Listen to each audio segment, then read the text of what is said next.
Hey, how's it going? Please excuse my appearance, but we still have to get the message out there.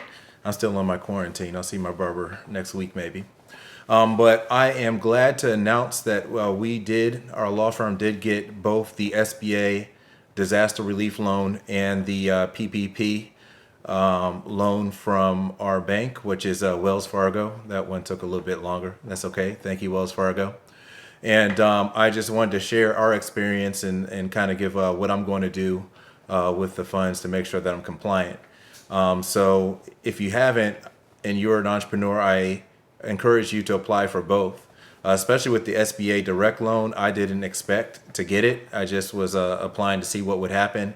And we ended up getting offered a pretty considerable loan that'll keep us going for months, maybe even a year. And the terms were 30 years to pay back, starting in 12 months.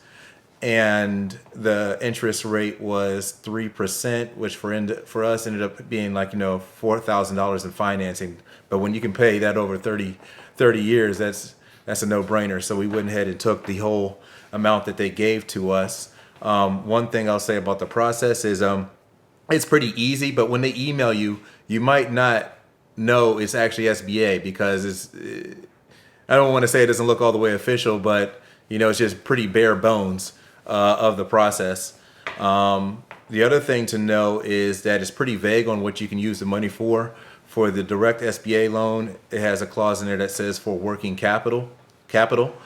And I went and got a few opinions on what that means, including my uncle, who happens to be involved with the SBA on a congressional level.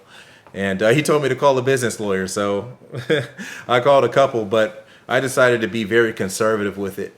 So what we're going to do is just get a separate account for that, all SBA loans, both of them, and we're going to only pay payroll. That means for contractors, we have paralegal contractors, we have Fiverr contractors, I have other contractors all over the world. I'm not going to pay myself from that, and then I'm also going to use it on rent. Just because we're pretty mobile and we don't have the normal utilities that maybe a manufacturer would have. So we're just going to use it on payroll and rent, and I'm going to have that in a separate account than from what I do all my other business. Just because the SBA, they can get on you if you're not using it for the right purpose, and you definitely want to make sure that you're compliant. So I'm not going to leave it to chance. It has its own account and it has its own purpose: payroll and rent, automatic. And that's it. Another thing I wanted to touch on is I know I had a lot of people that were concerned about if a record is going to prevent you from getting a loan.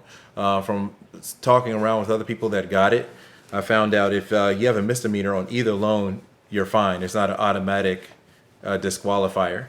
From what I hear, they'll call you, ask you about it, what happened, and then that's it. As long as it's not a felony. And if you do have a felony, maybe it's not an ultimate disbar either. It's just something to talk to the underwriters about. Don't hesitate to pick up the phone, tell them your situation, and see what they can do for you. But I encourage you to apply for both. The terms on the direct loan you have to pay back, okay? But it's 30 years, 3%, no brainer if you have the cash flow for it, and we're pretty good with it and we're happy. If there's any entrepreneurs out there that have any questions about our process or how we're going to comply with making sure we use it for the right things, don't hesitate to contact me back. Reach me at Sherrod, SHERROD, at oaklg.com. Thank you very much.